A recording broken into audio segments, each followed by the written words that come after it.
So isang magandang araw sa ating lahat. So lalong-lalo sa mga subscriber ko sa YouTube channel kong ito.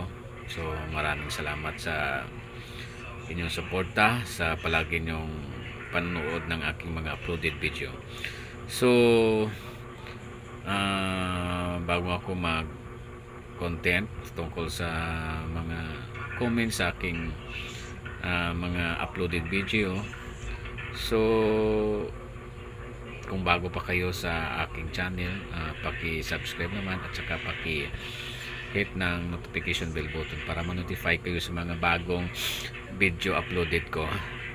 So mayroon akong isang nabasa na comment sa aking isang in-upload na video tutorial.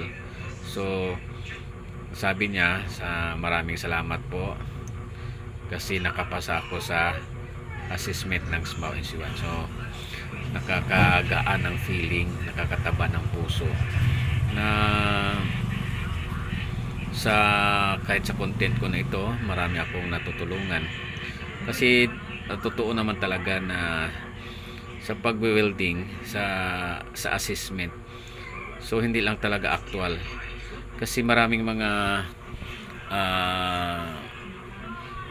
gustong makakuha ng certificate ng SMAW NC1 at NC2 na hindi dumaan sa mga proper training. So yung iba direct assessment. So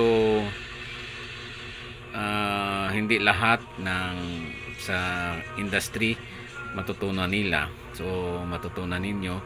So kailangan nyo talagang mag-study. So since na kulang kayo sa time kasi nagtatrabaho kayo, kailangan nyo talaga manood ng mga video tutorial on how to pass the assessment.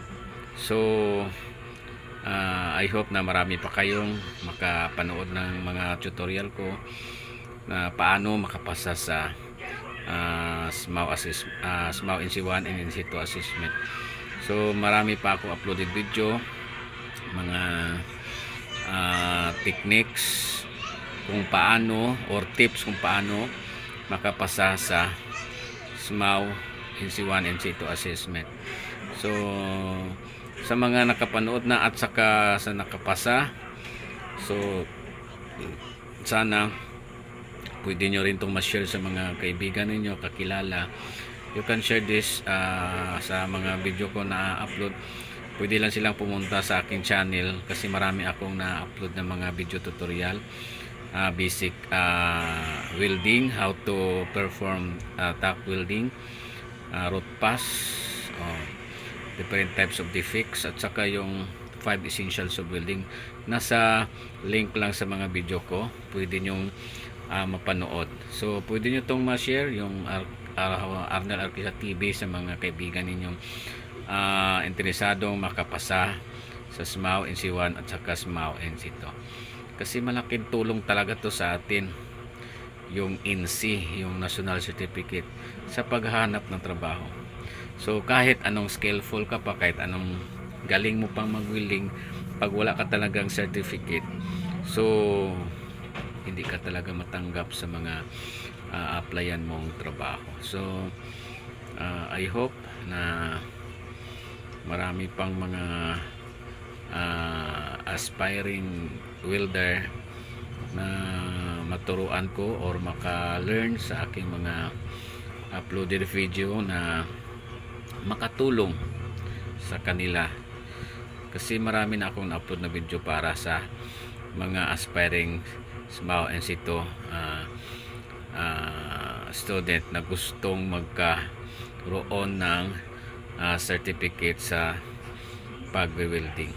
So kung may mga concern, question kayo at saka gusto nyong i-content ko, you can share, you can comment, lagay lang kayo ng comment sa mga video ko at saka babasahin ko yan at saka gagawan ko ng content.